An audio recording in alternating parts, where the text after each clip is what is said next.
Hello student, मैं राहुल शर्मा बहुत ज़्यादा स्वागत करता हूँ आपका अपने इस प्यारे से चैनल इंटेलिजेंट हीरा पे। तो आप लोगों की जो डिमांड आ रही थी बार बार प्रीवियस ईयर के क्वेश्चन पेपर सॉल्व कराओ, तो इसी के क्रम में मैंने 2022 का फिजिक्स का सॉल्यूशन पूरा अपलोड कर रखा है अपने चैनल पे। आप वहाँ जाके चेक कर सकते हैं। जिन्होंने नहीं देखी है वो वीडियो, तो डिस्क्रिप्शन में जाइएगा, वहाँ पे आपको उसका लिंक मिल जाएगा, वहाँ से आप आसानी से देख सकते हैं। ऐसे ही फिजिक्स का 2020 का मैंने सॉल्यूशन तैयार करा हुआ था। 2021 में पेपर आप लोगों के नहीं हुए थे, तो इसलिए वो नहीं बना है।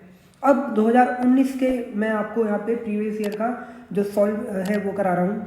ये वीडियो जो आपकी कुछ पार्ट में डिवाइड होगी, क्योंकि एक साथ में एक ही वीडियो में इतना बड़ा पेपर सॉल्व नहीं करा पाऊँगा, क्योंकि उसमें फिर टाइम लगेगा और आप लोग जो है बहुत जल्दी डिमांड कर रहे हैं और फिर हाँ थोड़ा टाइम लगता है। तो इसलिए मैं कोशिश ये कर रहा हूँ कि रोज़ के रोज़ कम से कम 5, 6, 8, 10 क्वेश्चन जितने भी हो सके वो एक डेली बेसिस पे आपको ये वीडियो प्रोवाइड कराई जाए। ठीक है, तो कोशिश तो यही रहेगी कि हर रोज़ एक वीडियो आप लोगों के लिए मैं बनाऊँ ये लगातार और अपलोड करूँ चैनल पे। ठीक है, नहीं तो हफ्ते में कम से कम आपकी 4 वीडियोस तो आएंगी जिसमें मैं ये पेपर सॉल्व कराऊंगा। तो जैसे कि आप लोग देख पा रहे हो 2019 का भौतिक विज्ञान का ये पेपर है। ठीक है, तो यहाँ पे हम लोग अब बात करते हैं, फटाफट से क्वेश्चन पे आते हैं हम लोग। तो पहला क्वेश्चन आप देख रहे होंगे। ठीक है, जब कोई गतिमान आवेश किसी चुंबकीय क्षेत्र में लंबवत प्रवेश करता है तो उसका पथ कैसा होगा। तो 4 ऑप्शन दिए हुए हैं, परवलयाकार, वृत्ताकार, सरल रेखा, दीर्घ वृत्ताकार। तो योर आंसर इस वृत्ताकार, क्योंकि हमें पता है कि अगर चुंबकीय क्षेत्र में जो कोई कण होता है, आवेशित कण, उस पर इस तरीके से एक लॉरेंज बल लगता है।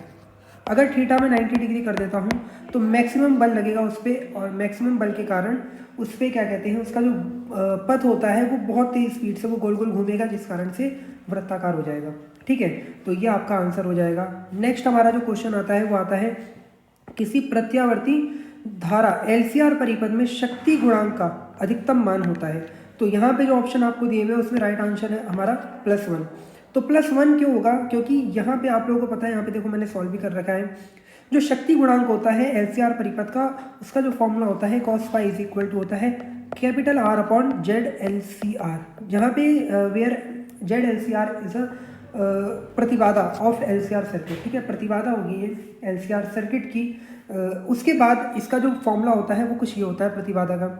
अब अगर हमें इस प्रतिबाधा को यानी कि शक्ति गुणांक को कम से कम करना है, ठीक है, तो हम क्या करेंगे, इस XL और XC को बराबर रख देंगे, या दूसरे शब्दों में कहूँ कि अनुनाद की अवस्था होती है। अनुनाद में क्या होता है, XL और XC बराबर हो जाते हैं। अब जब ये बराबर हो जाएंगे तो यहाँ क्या हो जाएगा, आपका ये वाला टर्म तो खत्म हो गया, कट हो गए दोनों एक दूसरे से। इसलिए ये जो पूरा टर्म है वो कुछ √R² + 0² बराबर R मिलेगा। तो जब R से R कटेगा तो +1 ही आंसर आएगा। तो ये आप लोगों का यहाँ पे +1 आंसर होता है। मैंने इसका रीज़न भी दे दिया कि क्यों +1 होता है। नेक्स्ट क्वेश्चन है, निम्न में से कौन विद्युत चुम्बकीय तरंग है। तो आपको देखना है, यहाँ पे 4 ऑप्शन दिए। ध्वनि तरंग विद्युत चुम्बकीय तरंग नहीं होती है, अनुप्रस्थ अनुदैर्ध्य तरंग होती है। प्रकाश तरंग जो है वो हमारी, ये आंसर होगा। ठीक है, क्योंकि इसके बाद जो कोई ऑप्शन है वो हमारी लायक नहीं है। तो प्रकाश तरंग आप लोग पढ़ के भी आए होंगे, ये हमारी EM तरंगों के अंदर आती है, तो इसलिए ये आंसर हो गया आपका। उसके बाद है बीटा किरणें हैं। तो बीटा किरणें हीलियम नाभिक, ये नहीं हो सकते। हीलियम नाभिक हमें पता है कि असल में हीलियम नाभिक ये होता है और वो अल्फा कण होते हैं। ठीक है, तो ये आंसर तो हमारा गलत हो गया। इलेक्ट्रॉन जो है, हाँ इलेक्ट्रॉन हो सकते हैं। फिर विद्युत चुम्बकीय विकिरण, ये तो बिल्कुल नहीं होगा। क्यों नहीं होगा, क्योंकि विद्युत चुम्बकीय विकिरण बीटा कण वगैरह नहीं होते, ना अल्फा कण होते हैं ना बीटा कण होते हैं। ठीक है, उसके बाद प्रोटॉन भी नहीं होगा, ये भी कोई विकिरण नहीं है। तो आंसर है हमारा इलेक्ट्रॉन, क्योंकि असल में बीटा कण कुछ नहीं होता, रियलिटी में वो इलेक्ट्रॉन ही होते हैं। जब इलेक्ट्रॉन बड़ी तेज स्पीड से चल रहे होते हैं तो उन्हें ही बीटा कण नाम दिया जाता है। ठीक है, उसके बाद नेक्स्ट क्वेश्चन आता है, आवेशित ठोस गोलीय चालक के भीतर किसी भी बिंदु पर वैद्युत क्षेत्र की तीव्रता का मान क्या होगा। तो यहाँ पे आपको देखना है कि ये जो आपका ठोस गोलीय चालक है वो कंडक्टिंग स्फीयर है। एक कंडक्टिंग स्फीयर का मतलब वो हमारा क्या है, एक प्रकार का ठोस और चालक है। ठीक है, तो आपको पता है गॉस की प्रमेय में भी बहुत लोगों ने प्रूफ करा होगा कि असल में जब हम लोग किसी भी आप ऐसे ही इमेजिन इसको देखो जरा।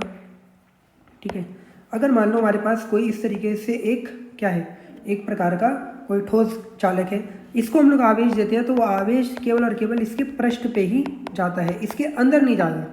ठीक है, यानी कि अगर मैं यहाँ पे किसी व्यक्ति को बैठा दूँ, यहाँ पे कोई अंदर एक व्यक्ति मान लो बैठ गया ये, तो इसको अंदर किसी भी तरीके का करंट महसूस नहीं होगा। क्यों? क्योंकि जो आवेश है वो केवल और केवल पृष्ठ पे ऊपर यहाँ पे पहुँचा है, अंदर तो गया ही नहीं। इसलिए इसके अंदर जो है किसी भी तरीके का आवेश आया नहीं होगा, इसलिए अंदर विद्युत क्षेत्र का मान क्या होगा? 0 होगा। तो बस आपका जो आंसर आएगा वो यहाँ पे 0 आ जाएगा। ठीक है, तो ये इसका रीज़न होगा। नेक्स्ट क्वेश्चन फिर से एक ईजी क्वेश्चन है, लेंस की क्षमता का ऐसा ही मात्रक, तो डायोप्टर लिख देंगे डायरेक्ट, ऐसे ही मात्रक होता है। अगला क्वेश्चन है, डेविसन जर्मर प्रयोग से किस बात की पुष्टि होती है? तो डेविसन जर्मर प्रयोग से द्वैत प्रकृति यानी कि डुअल नेचर की पुष्टि होती है, वो भी किसके? द्रव्य के। यानी कि जैसे मैंने आपको बताया था, बहुत से स्टूडेंट को पता भी होगा कि सबसे पहले डी ब्रॉगली ऐसा साइंटिस्ट था जिसने ये बताया था कि कोई भी पदार्थ जो होगा या कोई भी द्रव्य होगा, ठीक है, वो असल में डुअल नेचर रखता है, और उसने अपने लिए एक तरंग धैर्य के लिए फॉर्मूला दिया था। बट ये थ्योरेटिकल चीज़ थी जो उन्होंने बताया था। इसको एक्सपेरिमेंटली सबसे पहले जो प्रूव करा था वो डेविसन जर्मर ने करा था। तो Davisson Germer is the first experiment done by these 2 scientist, ठीक है, which prove the dual nature of matter. ठीक है, यानी कि इन्होंने द्रव्य तरंग की द्वैत प्रकृति को एक्सपेरिमेंटली प्रूव करा था। तो बस यही इसका पुष्टि होती है इससे। अगला है क्वेश्चन हमारा कि पी टाइप अर्धचालकों में बहुसंख्यक और अल्पसंख्यक आवेश वाहकों के नाम लिखो। तो पी टाइप में हमारा बहुसंख्यक जो होता है वो प्रोटॉन होता है और अल्पसंख्यक इलेक्ट्रॉन होगा। ठीक है, तो स्टूडेंट यहाँ तक अगर वीडियो आप लोगों को अच्छी लग रही हो तो देखो हम 2 नंबर वाले सवालों पे बढ़ रहे हैं। तो डिटेल में मैं आप लोगों को करा रहा हूँ चीज़ें, तो प्लीज़ आप लोग लाइक करें, चैनल को सब्सक्राइब जरूर करना। ठीक है, ऐसे ही अच्छी अच्छी वीडियो के लिए मैं आप लोगों के लिए देखो आता रहता हूँ, तो प्लीज़ सब्सक्राइब जरूर करें। ठीक है, और अगर अच्छी लग रही हो तो लाइक भी जरूर करते जाएं। नेक्स्ट क्वेश्चन है, 2 बिंदु आवेशों के मध्य लगने वाले कूलाम के नियम को बताओ। ठीक है, तो 2 नंबर में आया हुआ क्वेश्चन है, इजी क्वेश्चन है बहुत ज़्यादा। तो कूलाम का नियम क्या है देख लेते हैं एक बार फटाफट से। इस नियम के अनुसार किन्हीं 2 बिंदु आवेशों के मध्य लगने वाला जो कूलाम बल है, ठीक है, कूलाम बल की जगह आप आकर्षण प्रतिकर्षण बल का भी यूज़ कर सकते हैं। ठीक है, उन दोनों आवेशों के परिमाणों के गुणनफल के अनुक्रमानुपाती और उनकी बीच की दूरी के वर्ग के व्युत्क्रमानुपाती होता है। स्टूडेंट अब क्या कहते हैं, हमारे पास यहाँ पे मैंने मान लिया कि 2 आवेश हैं, एक है Q1 एक है Q2 और दोनों के बीच की दूरी स्मॉल r है। तो क्या करना है आप लोगों को, कूलाम ने बताया था कि असल में कोई भी 2 बिंदु आवेश अगर हम कंसीडर कर लेते हैं तो उन दोनों के बीच आपको पता है बल लगेगा। अब वो बल हो सकता है प्रतिकर्षण का हो, अगर ये दोनों प्लस प्लस वाले होंगे या माइनस माइनस वाले होंगे तो इन पे प्रतिकर्षण का बल लगेगा और ये दूर फेंकेंगे एक दूसरे को। और अगर ये दोनों विपरीत प्रकृति के होंगे, यानी कि एक पे पॉजिटिव चार्ज होगा और एक पे नेगेटिव चार्ज होगा, देन ये एक दूसरे को अट्रैक्ट करेंगे। ठीक है, कुछ इस तरीके से। तो अब ये जो बल लग रहा है ये किस पे डिपेंड कर रहा है ये तो पता चल रहा है, लेकिन इनका मान कैसे निकालेंगे और किस तरीके से, मतलब किस किस बातों पर ये निर्भर कर रहा होगा, वो हमें कौन बता रहा था? कूलाम। तो कूलाम ने बताया कि असल में इन दोनों के बीच जो लगने वाला बल F है वो इन दोनों के जो भी आवेश हैं उनका परिमाण का गुणा उठा लो उसके समानुपाती होगा। मतलब जितना ज़्यादा आवेश होगा इन दोनों पे, जितना ज़्यादा आवेश, बल भी उतना ही ज़्यादा होगा। और इनके बीच की जो भी दूरी है, देखो r दूरी मानिए, तो इनके बीच की दूरी के वर्ग के व्युत्क्रमानुपाती है। मतलब अगर मैं इनको और अधिक दूरी पे ले जाऊं तो बल कम हो जाएगा। ठीक है, अगर इनको बहुत पास ले आऊँ, बहुत ज़्यादा पास ले आऊँ तो बल बढ़ जाएगा। तो जितनी ज़्यादा दूरी उतना कम बल, वो भी स्क्वायर के रूप में कम होगा। ठीक है, ये आपको समझ में आना चाहिए। तो इन दोनों इक्वेशन को जब मैं मिलाऊंगा तो मेरे पास कुछ ये इक्वेशन आ जाएगी। ठीक है, F जो है वो समानुपाती है Q1 Q2 के, तो लो मैंने ये कर दिया। लेकिन यही F इक्वेशन 2 में अगर देखें यहाँ पे तो ये अपॉन r² भी है ना, तो बस यहाँ से समानुपाती हटा और एक नियतांक आया 1/4πε0, जिसकी जो वैल्यू है वो कुछ ये होती है और पेपर के फ्रंट में भी दी होगी, फिर भी हमने नॉलेज के लिए लिख दिया। ठीक है, तो निर्वात और वायु के लिए ध्यान रखना, और यहाँ पे निर्वात की विद्युतशीलता है ये ε0, जिसकी वैल्यू भी हमें गिवन है। तो ये आपका कूलाम का नियम हो गया। इसके बाद हम नेक्स्ट बढ़ते हैं अपने अगले क्वेश्चन में, जो कि इंपॉर्टेंट क्वेश्चन है, वेरी वेरी इंपॉर्टेंट है। क्वेश्चन क्या है, एक समान आवेशित अनंत समतल चादर के कारण उसके समीप बिंदु पर विद्युत क्षेत्र की तीव्रता के लिए सूत्र 2 नंबर में दिया है, जबकि आना 3 नंबर में चाहिए मेरे हिसाब से। कुछ ज़्यादा ही थोड़ा क्या कहते हैं लॉन्ग 2 नंबर में दे दिया, 3 का है सवाल। तो देखो मैंने इसको बिल्कुल प्रॉपर थ्योरी के रूप में लिखा है, वो मैं आपको यहाँ बताऊँगा, तो आपको ध्यान से सुननी है चीज़ें। ठीक है, डेरिवेशन पूरा मैंने कर रखा है। तो हमें क्या करना है, हमें एक समतल चादर मान लेनी है जो कि आवेशित है। तो मैंने मान लिया, कुछ देखो ये एक तरीके से ये हमारे पास कोई समतल चादर है जिसमें हमने प्लस प्लस प्लस और हर जगह प्लस चार्ज क्या कर दिया, गिवन कर दिया। अब हम अगर एक समतल चादर के कारण किसी बिंदु पे मान लो कोई आसपास यहाँ कोई पॉइंट रख दिया है, इस पॉइंट पी पे मैं विद्युत क्षेत्र की तीव्रता देखना चाहता हूँ, तो मुझे क्या करना पड़ेगा, गॉस की प्रमेय का यूज़ करना पड़ेगा। और गॉस की प्रमेय तो हम तब तक यूज़ नहीं कर सकते जब तक हम एक क्या नहीं खींच दे, एक गॉसियन पृष्ठ नहीं खींच दे, गॉसियन पृष्ठ। क्योंकि गॉस ने बोला था कि भैया आप हमारा जो नियम लगा रहे हो वो एक बंद पृष्ठ के लिए लगाना पड़ेगा, और बंद पृष्ठ तो आपके पास है नहीं कुछ, ठीक है। एक समतल चादर में कोई बंद पृष्ठ अभी आया नहीं, जिस कारण से हमें अपनी तरफ से एक बेलनाकार ये गॉसियन पृष्ठ खींचना पड़ा। और ये आपका अधिकतर बेलनाकार या गोलाकार ही होगा, क्योंकि सममित आकार के पृष्ठ ही खींचे जाते हैं। सममित आकार मतलब सिमेट्रिक जो होते हैं, ठीक है। तो बस हमने एक बेलनाकार पृष्ठ खींचा, फटाफट से ही आपको दिख रहा है स्क्रीन पर। अब इसके भी आपके 3 पृष्ठ होंगे। अगर एक बेलन को मैं देखूं तो इस बेलन के 3 पृष्ठ होंगे। पहला ये वाला पृष्ठ इधर वाला, सेकंड ये वाला पृष्ठ, थर्ड आपका ये गोल सरफेस एरिया है, देखो ये दिख रहा है जिसको मैं कवर कर रहा हूँ। तो ये 3 सरफेस होते हैं बेलन के। तो इन 3 सरफेस से जाने वाला टोटल फ्लक्स देखना पड़ेगा मुझे, कितना विद्युत फ्लक्स जा रहा है, ठीक है। तो अब इसके लिए क्या करेंगे हम, सबसे पहले अगर मैं इस वाले पृष्ठ को देखूं, A1 इसके क्षेत्रफल को मैं मान के चल रहा हूँ, ठीक है। तो यहाँ पे जहाँ से हम देखते हैं वहाँ से 90 डिग्री का एक लंब गिराएंगे, जिस कारण से जिसका एरिया वेक्टर होगा वो इधर की तरफ आएगा, ठीक है। आप जहाँ से भी देख रहे हो, जैसे अभी मान लो आप अपने फ़ोन की स्क्रीन पे या जिस फ़ोन पे ही देख रहे होगे ज़्यादातर वीडियो बच्चे, तो आप लोग 90 डिग्री का जो बाहर आता हुआ एक 90 डिग्री का लंब गिराओगे, ठीक है, वो आपका एरिया वेक्टर होगा। जैसे कुछ इस तरीके से, अब स्क्रीन पे तो वैसे दिख रहा है लेकिन बाहर की तरफ आएगा, वो आपकी आंखों की तरफ आ रहा होगा, ठीक है, कुछ इस तरीके से आंखों की तरफ आएगा, वो एरिया वेक्टर होगा। तो बस यहाँ से देखेंगे तो एरिया वेक्टर इधर की तरफ लंब गिरा दो एक, लेकिन प्लस चार्ज के कारण जो ई की दिशा होगी, यानी कि विद्युत क्षेत्र की दिशा, वो हमेशा प्लस चार्ज से दूर की तरफ होती है, तो इसलिए मैंने ई वेक्टर भी इधर की तरफ दिखा दिया। क्लियर। ऐसे ही अब मैं A2 वेक्टर को, एरिया A2 को देखता हूँ, इस वाले को देखता हूँ, तो ये वाला एरिया और ये वाला एरिया लगभग समान ही है, पूरे तरीके से समान होगा, लेकिन फिर भी A2 बोल दिया। तो फिर से अगर अब मैं यहाँ से देख रहा हूँ तो इधर की तरफ लंब गिरा दूंगा, तो इसके एरिया वेक्टर की दिशा इधर हो जाएगी, क्षेत्रफल सदिश की दिशा, और प्लस चार्ज पूरे में इधर फैला हुआ है, तो ई वेक्टर भी इससे दूर की तरफ होगा इधर।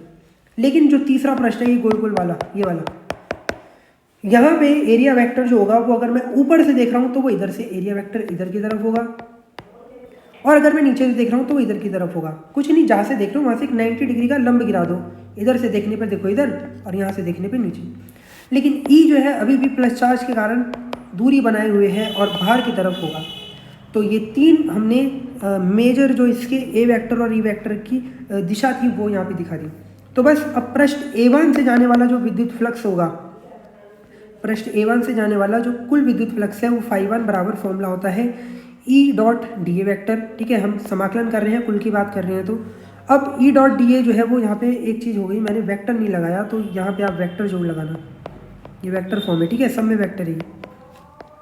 अब ये वेक्टर होने के कारण आपको पता है ये E D A cos theta में खुलेगा, लेकिन ज़रा ध्यान से देखो ये दोनों तो सेम डायरेक्शन में हो गए, तो इसलिए थीटा की जगह मैं क्या रख दूंगा, 0 डिग्री। तो मैंने यहाँ 0 लगाया, और कॉस 0 का मान जो होता है वो असल में कितना होता है, 1 होता है, ठीक है। यहाँ लिख भी देते हैं, कॉस 0 की जो वैल्यू होती है वो +1 होती है, जिस कारण से ये वाला टर्म खत्म हो गया।